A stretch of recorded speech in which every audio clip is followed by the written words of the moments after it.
Saint-Esprit, merci pour les gens qui s'abondent de jour en jour dans ma page. Bénis ces hommes, ces femmes. Au nom suprême de Jésus-Christ Nazareth, qu'il y ait une multitude de bénédictions dans leur famille, dans leurs entreprises, au nom de Jésus. Ah, mon âme te bénit, Seigneur, je te recommande cette parole qui va être édifiée ce matin. J'aimerais, éternel Dieu des armées, que tu mettes des dispositions, Père. Tu déclares dans ta parole, la chair est faible, mais l'esprit est disposé. Seigneur, je te recommande cette parole, que cette parole me parle, moi également, et tous ceux qui regardent ce direct. Oh, Saint-Esprit, je purifie, j'assainis cette journée pour tous ceux qui sont, éternel Dieu des armées, dans les activités, oui, dans les travaux, au nom de Jésus. Seigneur, j'ai fait descendre une pluie de guérison dans la vie de tous ceux qui sont malades, au nom suprême de Jésus-Christ Nazareth. Seigneur, j'ouvre les portes d'accomplissement dans les vies de tous ceux qui sont à la recherche d'un embauche, de travail, de mariage, au nom suprême de Jésus-Christ. Mon âme te bénit, Père, pour ce que tu es. Au nom de Jésus, Amen. Alors, bien aimés, bonjour encore à tous. Je reviendrai toujours vers vous pour vous partager. Donc, le Seigneur me met toujours à cœur. Pendant les temps d'édification, c'est quelque chose de très, très, très important. Alors, ce matin, il est nécessaire de parler de la prière. La prière est une source de vie pour un chrétien. Il n'y a pas d'être humain qui ne peut vivre sans de l'eau. Alléluia. Il est mieux de vivre dans la prière et la méditation. On peut prier mais mal prier. On peut jeûner mais mal jeûner. On peut méditer mais mal méditer. Alors j'aimerais ne pas vous dire que je suis le meilleur dans la méditation. Juste seulement partager ce qui me vient à l'esprit. Enfin, pour autant que nous nous réjouissons des Saintes Écritures qui ne peuvent que prendre de l'impact, n'est-ce pas, dans notre âme, dans notre vie spirituelle. Alors, ce dont j'aimerais partager avec vous ce matin, c'est les récompenses de nos prières. Ou encore autrement dit, les secrets, les 3 secrets qui accomplissent nos prières. Selon moi, j'ai été inspiré de très grands points qui vont à la réalisation de nos prières. Nous pouvons être éprouvés d'une faiblesse. Nous pouvons faire face à une difficulté. Beaucoup parfois se sentent déstabilisés parce que ils en passent des moments difficiles et d'autres ne trouvent pas la nécessité de remédier à la prière parce qu'ils sont abattus.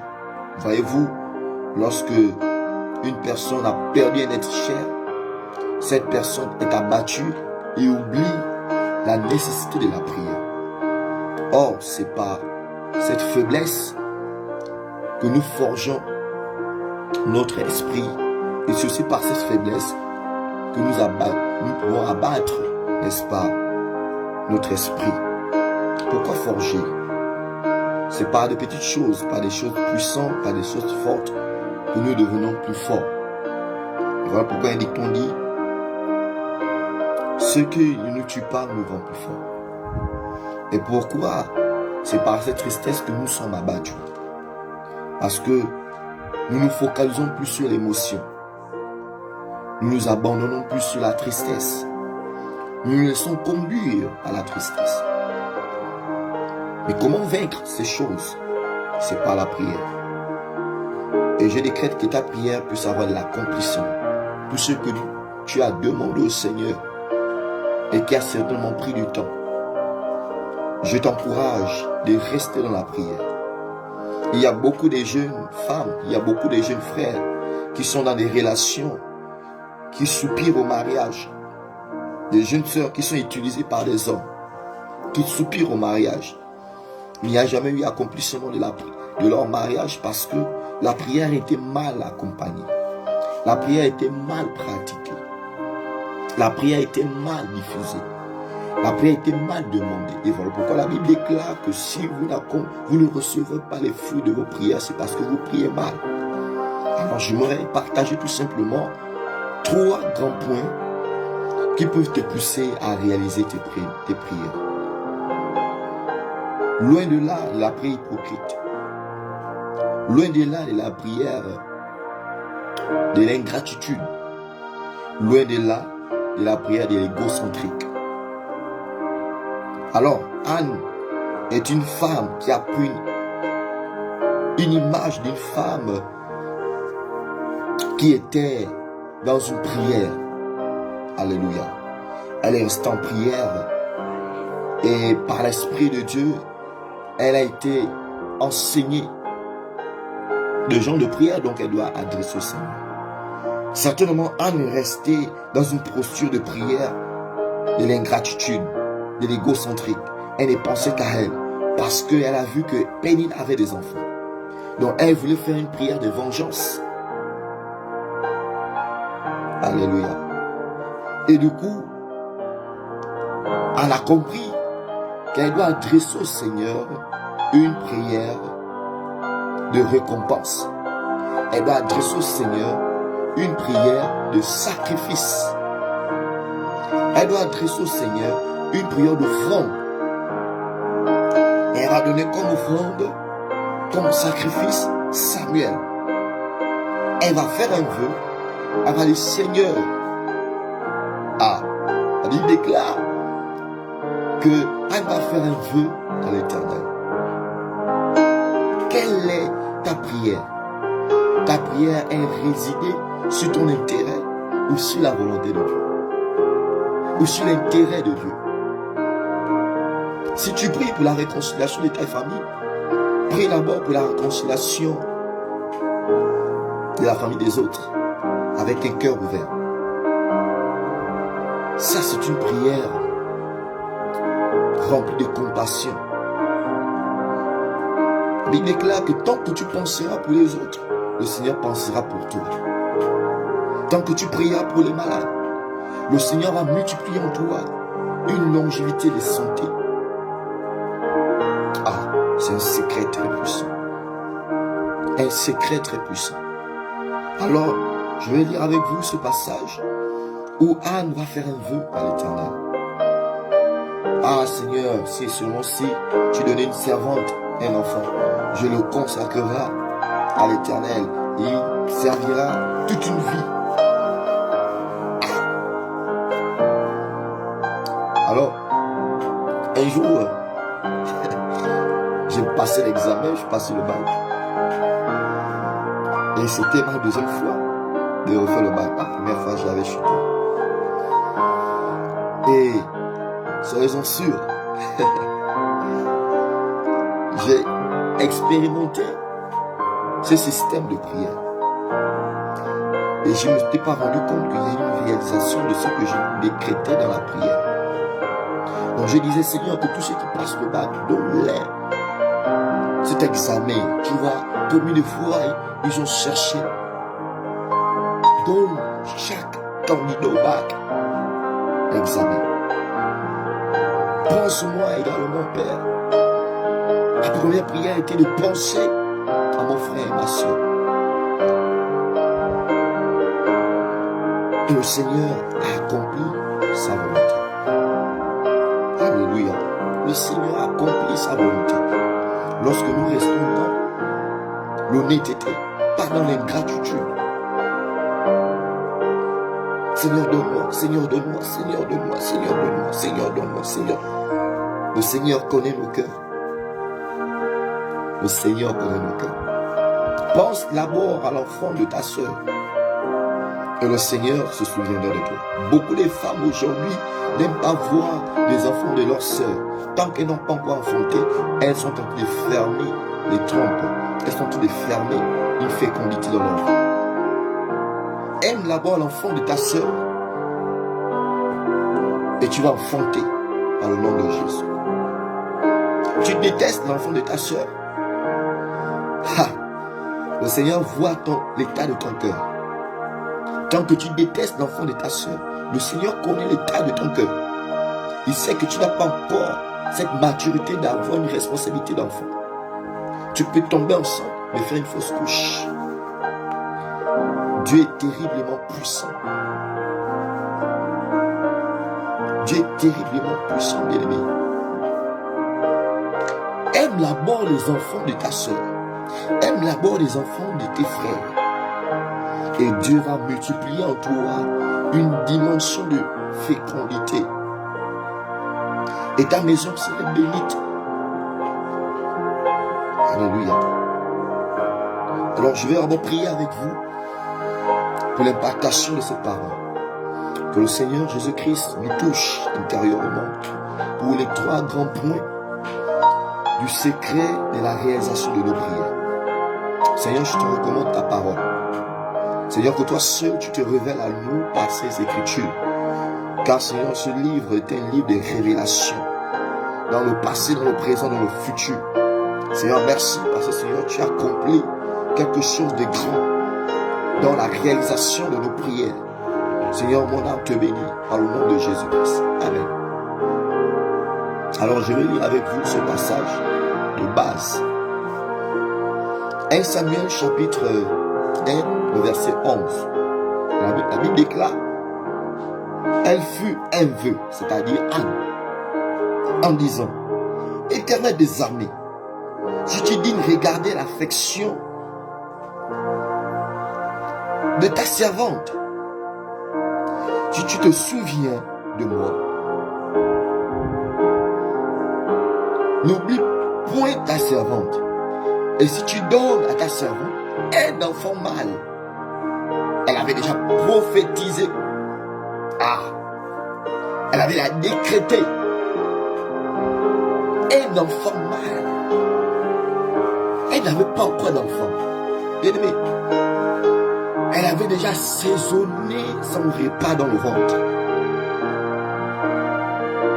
en mettant la volonté de Dieu dedans. Un enfant mâle, je le consacrerai à l'Éternel pour tous les jours de sa vie, et le rasoir ne passera pas sur sa tête. Oh, quelle puissance! Le Seigneur se sent dragué, il se sent aimé, il se sent valorisé. Il libère.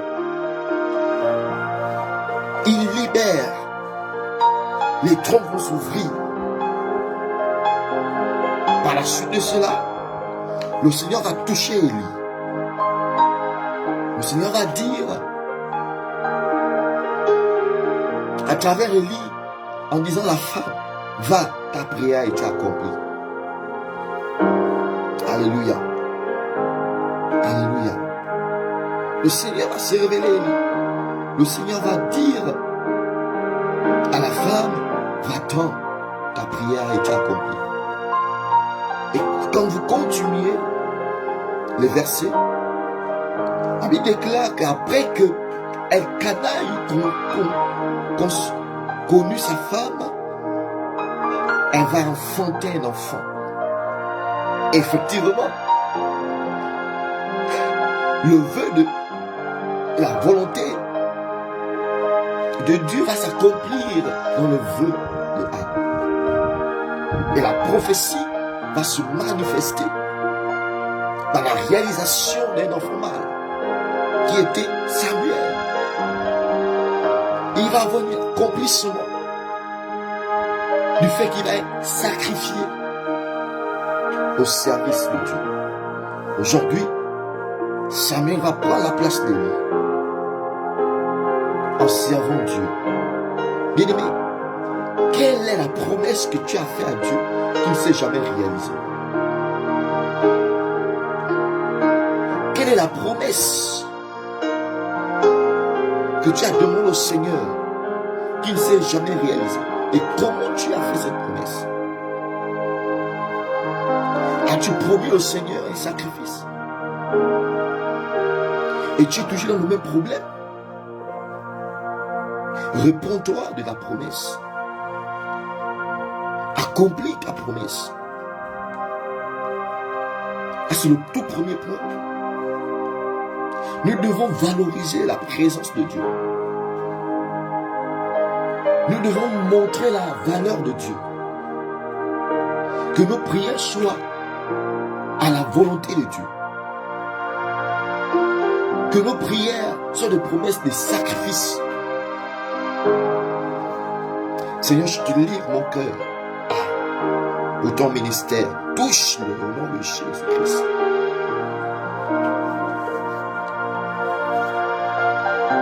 Est-ce que tu as consacré ta vie au Seigneur? Est-ce que tu as livré ton corps comme un parfum de bonne odeur au Seigneur? Sois-en sûr, si tu livres ton corps comme un parfum de bonne odeur au Seigneur, et tu suis les instructions de Dieu, le Seigneur se révélera à toi. Le Seigneur se révélera à toi. Mais si tu dis, Seigneur, je vais être une lumière pour ma famille, tu vois ton intérêt. Tu vois ton intérêt, bien-aimé. Mais si tu dis, Seigneur, je te livre ma famille, je te consacre ma famille, que ta volonté soit faite au nom suprême de Jésus-Christ. Que chacun d'eux soit rempli de ta grâce. Que chacun d'eux soit des hommes et des femmes remplis de ta volonté. Dieu va accomplir sa volonté. Parce que tu as sacrifié ta famille. Alléluia. Seigneur, je te présente mon travail. Que tout fruit de mon travail, tout prémisse de mon travail, vienne à ta volonté. Viens à tes besoins. Dieu a des besoins. Le besoin de Dieu, c'est de construire les orphelins. Le besoin de Dieu, c'est de faire des dons à l'hôpital. Pas de faire des dons seulement à l'église. J'achète un micro. Allez, on t'acclame. On t'acclame. Il déclare que celui qui s'est fait rabaisser serait élevé. Ne cherche pas la vaine gloire. Alléluia. Ne cherche pas la vaine gloire, bien-aimé. Ne cherche pas la vaine gloire. Dieu est puissant. Dieu est réel. Dieu existe. Il opère dans le plan invisible et qu'il a un impact sur le plan physique et sur le plan visible.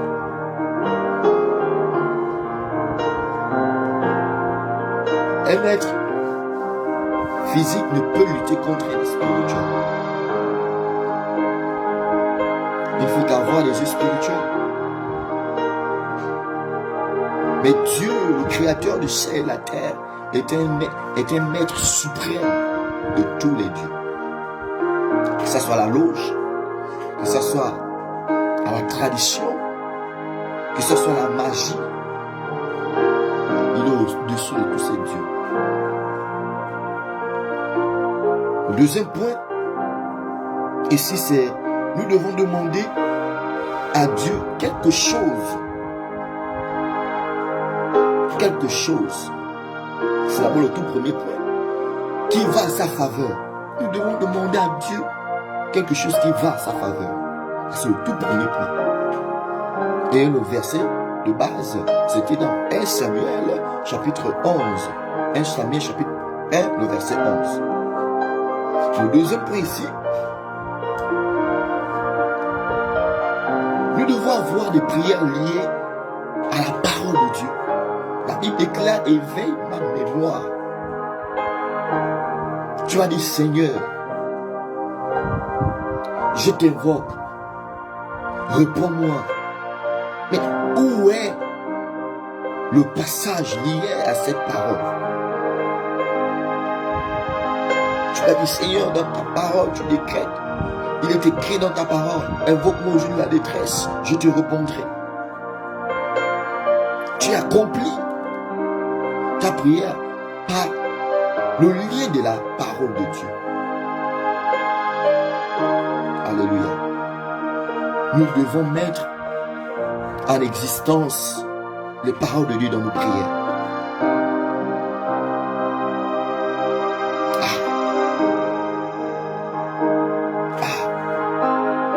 Nous devons mettre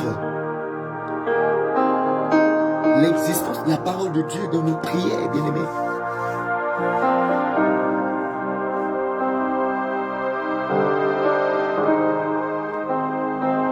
Nous devons le faire. Alors, pendant ce temps-là, nous voyons que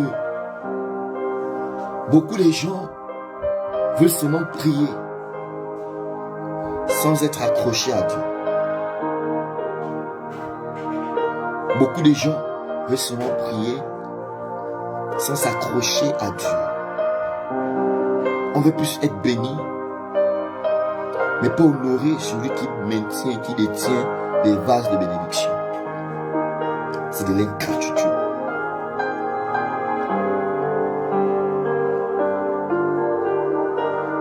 Il est interdit qu'un enfant étranger vienne demander un service dans ta famille.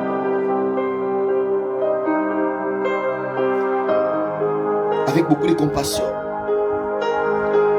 on dira, on peut te donner le peu qu'on peut avoir.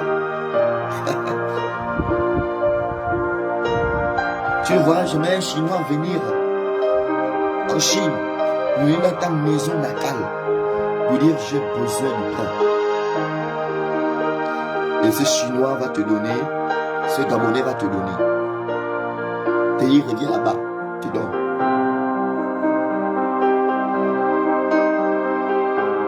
La seule condition que Dieu veut de nous, c'est que lorsque nous demandons, c'est que nous soyons liés à sa parole.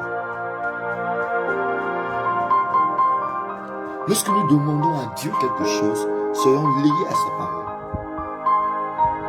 Quand on parle d'être lié à sa parole ici, c'est d'être en pratique, en méditant la parole de Dieu, en se soumettre à ce livre qui nous révèle des choses cachées. Alléluia. Beaucoup de gens veulent seulement bénir, être béni, être béni, être béni. Mais quelle origine de la bénédiction? Beaucoup de gens, oh, Seigneur, je veux le mariage. Mais à la sortie du culte, elle fornique avec quelqu'un d'autre. Comment vas-tu recevoir ce mariage? Même si tu reçois ce mariage ne viendra pas de Dieu. Parce que tu n'es pas dans l'accomplissement de la parole de Dieu. Excusez-moi, sentez-vous choqué? Tu vas aller dans une église, tu demandes une prière quelconque comme ça à Dieu. Tu vas aller féticher un homme et tu as le mariage, ça ne vient pas de Dieu. Répands-toi. L'homme que tu as par fétiché, ce n'est pas ton homme.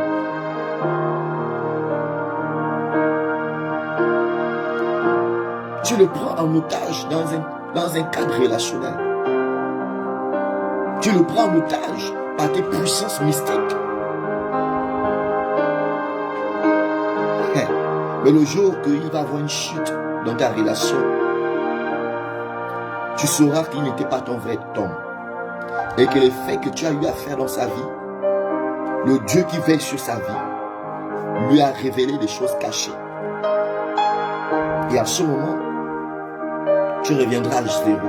Et pour construire la joie relationnelle que tu as perdue, tu vas attendre 10 ans, 15 ans.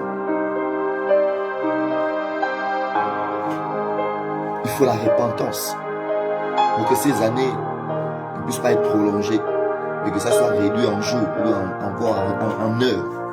Il faut la repentance. Donc, nous devons être liés à la parole de Dieu. Nous devons nous associer à la parole de Dieu pour que notre prière puisse être accomplie. Nous devons être liés à la parole de Dieu. Je vais vous le lire dans Proverbes, chapitre 28, le verset 9.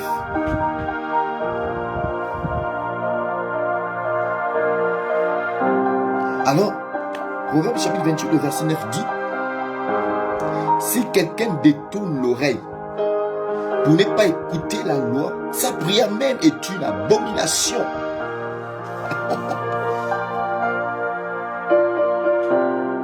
Si quelqu'un détourne l'oreille, Si quelqu'un détourne son cœur à l'Éternel, sa prière même est une abomination. L'abomination ici, c'est quelque chose, pas de puissance, pas de force, pas de valeur, quelque chose inutile.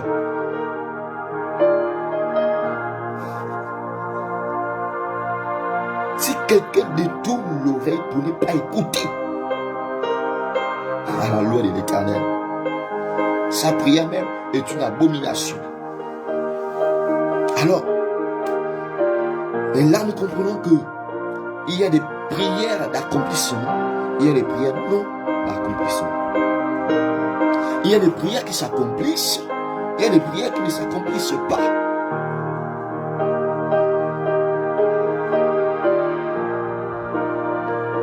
Il y a des prières valables, il y a des prières valables. Alors, dans quelle posture de prière es-tu? Combien de fois as-tu demandé au Seigneur quelque chose, ça ne s'est pas accompli? Excusez-moi un témoignage. Je suis dans une famille de 5 frères. Nous sommes à 5 dans notre famille. Alléluia. Et beaucoup de complications familiales se sont passées. Et tellement que Dieu choisit toujours un Moïse dans une famille. Et alors, comme ça, j'avais mal du fait que mes frères et sœurs étaient dispersés. Je suis resté dans la prière. L'accomplissement arrive au moment où tu ne t'attends pas. L'accomplissement arrive au moment où tu ne t'attends pas. Au moment où tu es oublié, l'accomplissement se réalise. Alors je priais pour mon petit frère qui était quelque part. Je priais. Gloire à Dieu, la grâce de Dieu est descendue. Pendant la grâce présidentielle, je crois bien. Dieu a fait quelque chose. Mon petit frère est sorti. Par les jours qui suivaient, il est tombé gravement malade. Ma mère était tellement embêtée, beaucoup embêtée. Je disais, Seigneur, non, pas ça. Je refuse. Tu déclares dans ta parole. Par tes précieux, nous recevons la guérison. Accomplis ta parole, Père, je t'en supplie.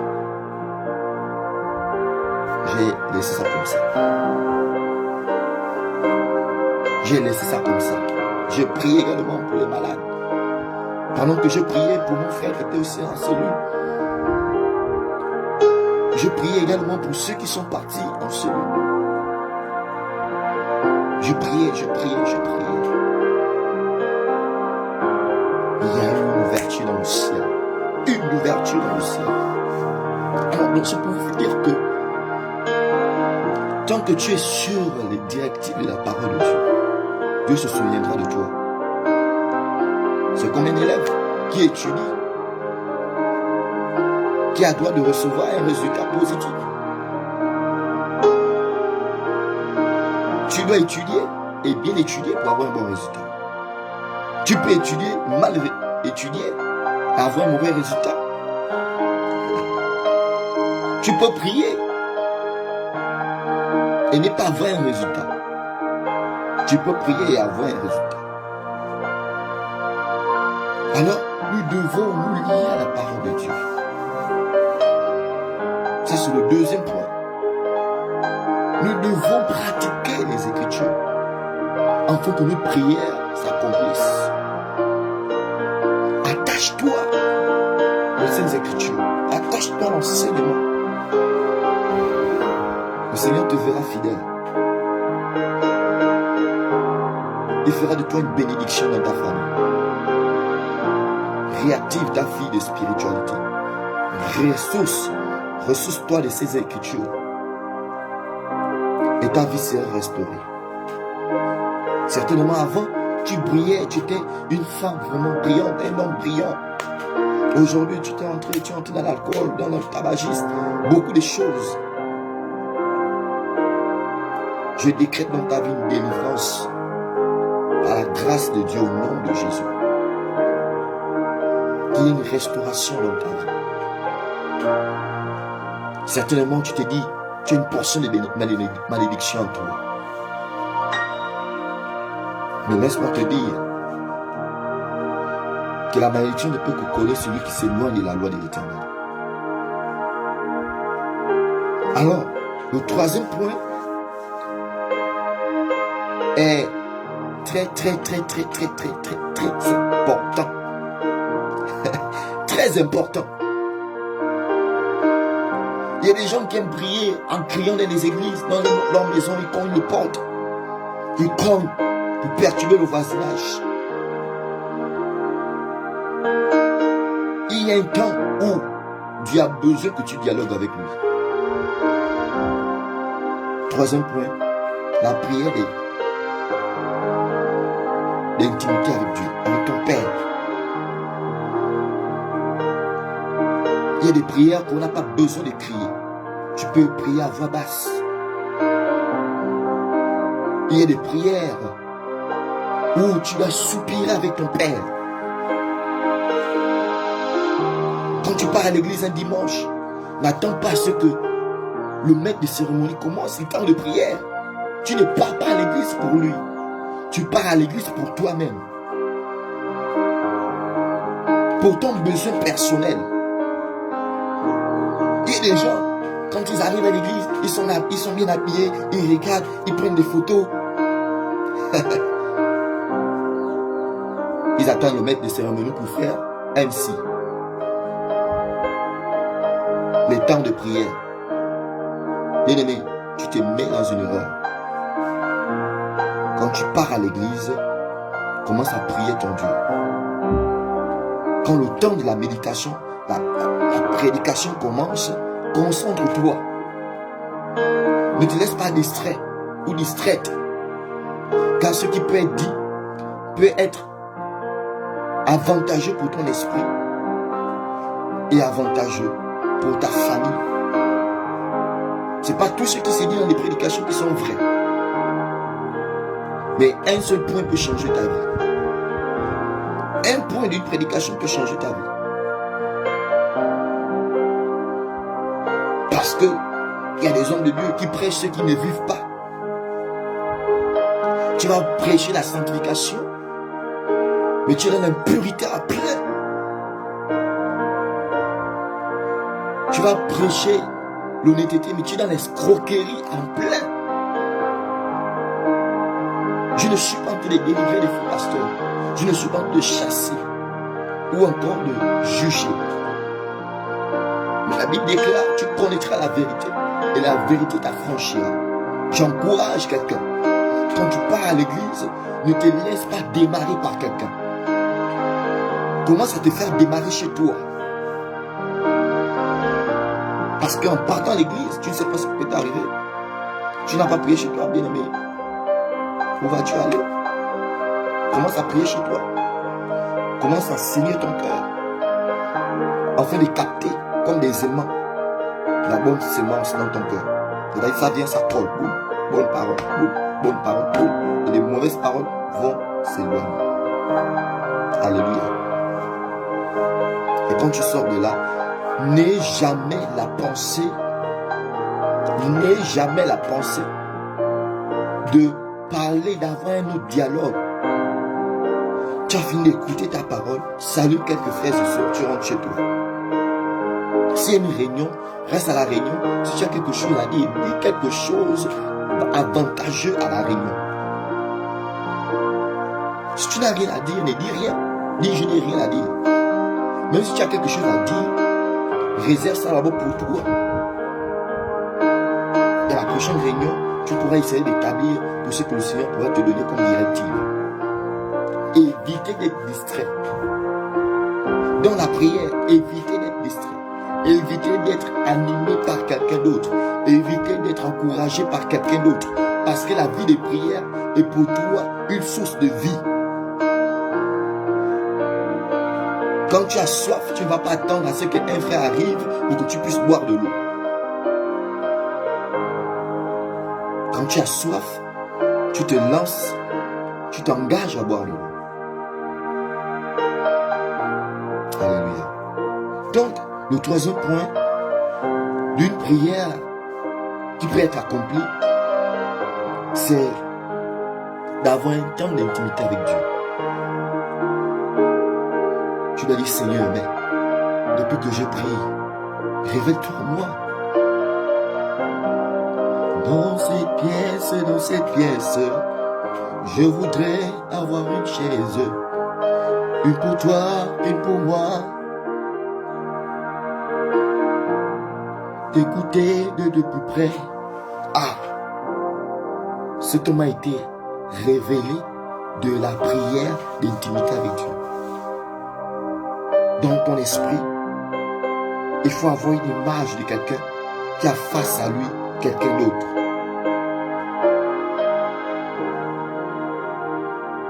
Alors, je vais vous lire dans ce passage, dans Matthieu, chapitre 6, verset 6. Alors, la Bible dit, ici, c'est Jésus qui parle à ses disciples. La Bible nous enseigne tout, bien-aimé. La Bible nous enseigne tout. Les femmes qui se font détourner, maltraiter, exploiter par des prophètes, vous-même vous voulez être exploité. Des femmes qui se font exploiter par des pasteurs, vous-même vous voulez être exploité. Il y a des vrais pasteurs qui sont seulement là pour s'aimer la vie, mais pas dans l'exploitation. Pour que quelqu'un reçoive la guérison, il faut que la personne donne de l'argent. Bien-aimé, j'ai connu une famille comme ça. Je remercie Dieu que cette famille n'est plus en liaison avec cet homme.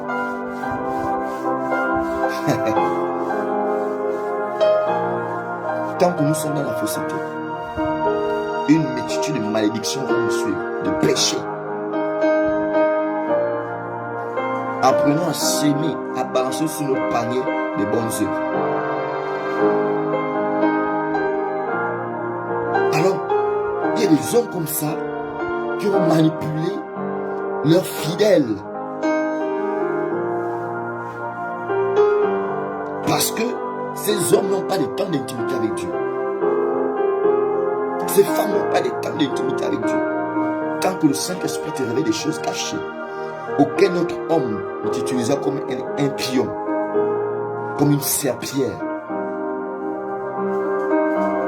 Tu veux faire un don à un pasteur, il ne faut pas que quelqu'un d'autre soit informé. Va chez le pasteur, tu fais le marché, il mange.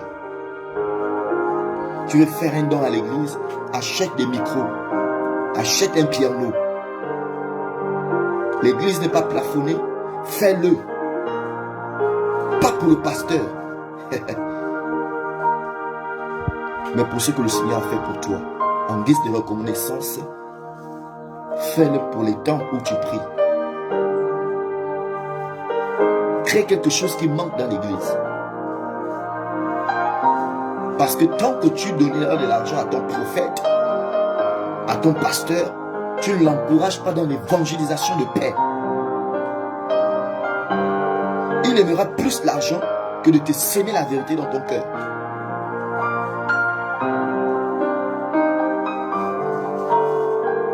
Il peut être malade. Présente-toi à l'hôpital. Achète les médicaments qu'il faut. Oui. Sa femme peut accoucher. Achète la moitié du trousseau que tu peux. Fais ta part des choses, mais dans l'honnêteté. Pas dans comme si on te poussait, comme si on jouait ton esprit. Et c'est ça le problème. Parce que nous-mêmes, nous voulons prendre nos pasteurs, nos prophètes comme nos dieux. Ils ne sont pas des dieux. Ce sont des instruments choisis dont le Seigneur se révèle afin de nous parler. Ce sont des frères, ce sont des pasteurs, ce sont des hommes de Dieu. Avant d'être homme de Dieu, il est frère. Et pendant qu'il est homme de Dieu, tu dois te soumettre à ce qui sort de sa bouche par la parole, par la prophétie. Alléluia. Alors il faut avoir des temps d'intimité avec Dieu, afin de ne pas prendre le pasteur comme nos dieux. Les gens qui appellent, ah daddy, daddy, les gens qui prient même, qui prient au nom de leur père dans la foi, au nom de leur pasteur. J'ai pris au nom de, j'ai pris au nom de, j'ai pris au nom de Saint-Esprit de Dieu. Et voilà pourquoi vous n'avez plus la valeur d'entrer en intimité avec Dieu. Pourtant c'est écrit dans la Bible. Alors je veux le lire avec vous. La Bible déclare dans Matthieu chapitre 6, le verset 6. Mais quand tu pries, entre dans ta chambre, ferme ta porte et prie ton Père. Et prie ton Père. Prie ton Père qui est dans le lieu secret. Et ton Père qui voit dans le secret te le rendra. La chambre peut être un lieu secret. Ton cœur peut être un lieu secret. Ferme ton cœur. Quand tu pries, ferme ton cœur. Ferme ta chambre. Ferme tes oreilles. J'ai vu, il y a des femmes qui font, ils prient, maman. Quand l'enfant vient et distrait, oh, mais arrête ça. Hein? Tu vois quelqu'un qui de prier, mais toi aussi, tu es même le déconcentrer. Ferme ton cœur. Ferme tes oreilles. Entre dans ta chambre. Parle avec ton Dieu. Seigneur, révèle-toi à moi. Accomplis ta parole. Tu lis dans ta parole, dans Matthieu. Venez à moi, vous tous qui êtes chargés, fatigués, je vous donnerai de repos.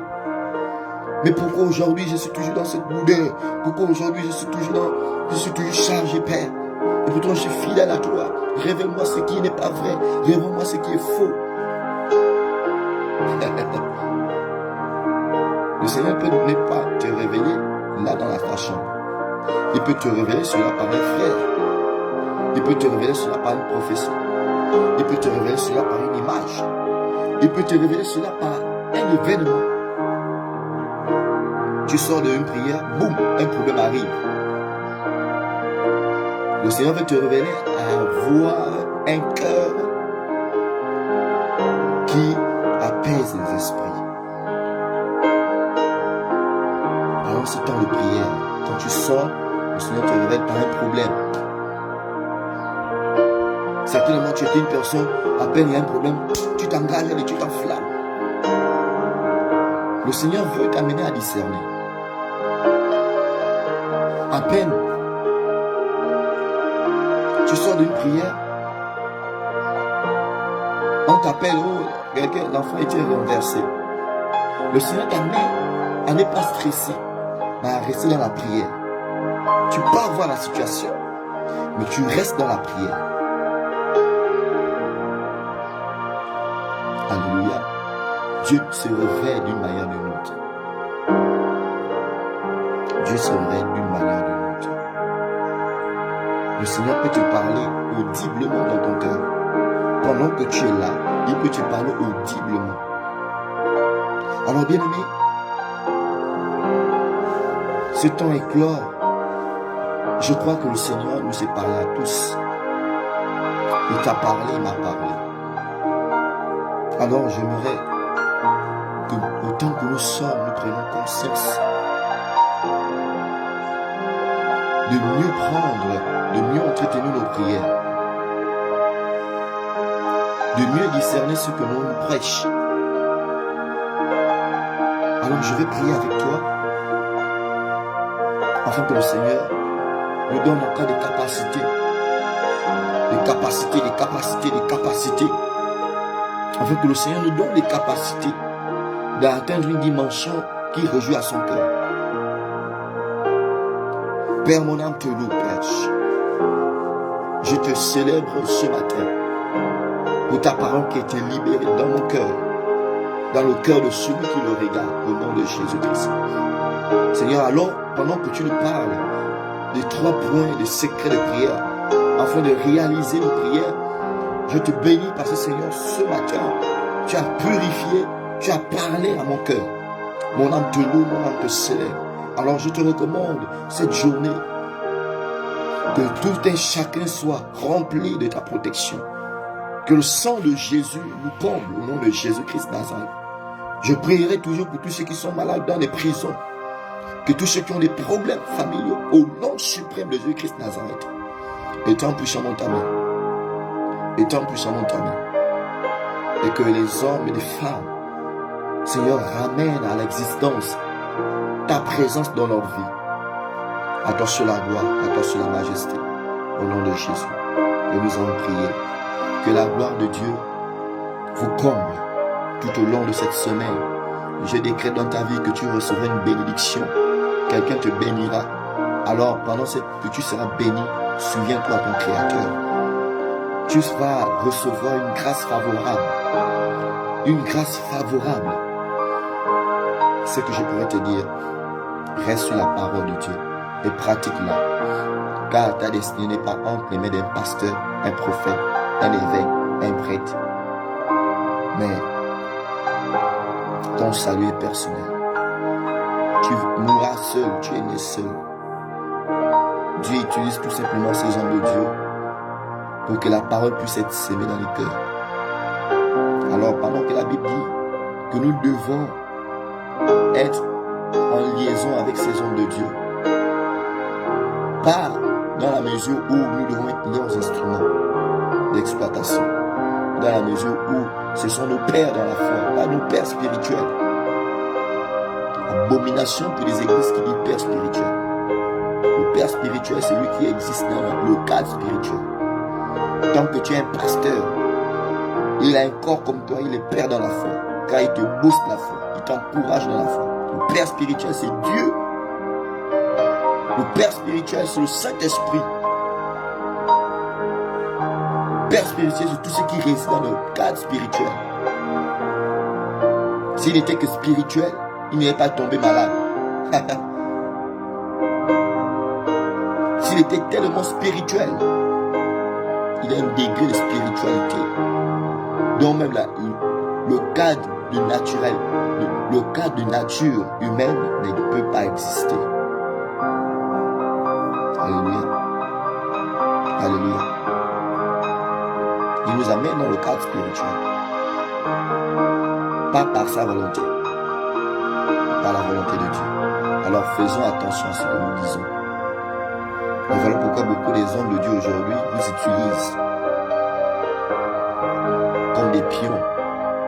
Parce que vous croyez que ce sont des hommes spirituels, ce sont des gens qui nous boostent la foi. Ils nous boostent la foi. Ils nous parlent dans le cadre spirituel. C'est parce que Dieu s'est révélé à eux. Ce ne sont pas des dieux. Alléluia. Alors faisons attention à ce que nous faisons. Soyons vrais. Soyons remplis de dynamisme pour la volonté de Dieu, mais pas pour les hommes de Dieu. Et les hommes de Dieu, quand ils rentrent, on les acclame. Quand ils viennent, ils s'agenouillent. J'ai vu une église. Faisons attention.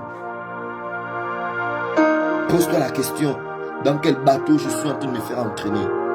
Ce bateau m'amène au bon port ou ça m'amène dans un navire? Il ne faut pas que ton bateau chavire. Quand tu es un père de famille, tu es une mère de famille. Apprends à recevoir ce qui est nécessaire pour ta maison. Alléluia. Alors soyez bénis. Que le Seigneur vous encourage et vous fortifie.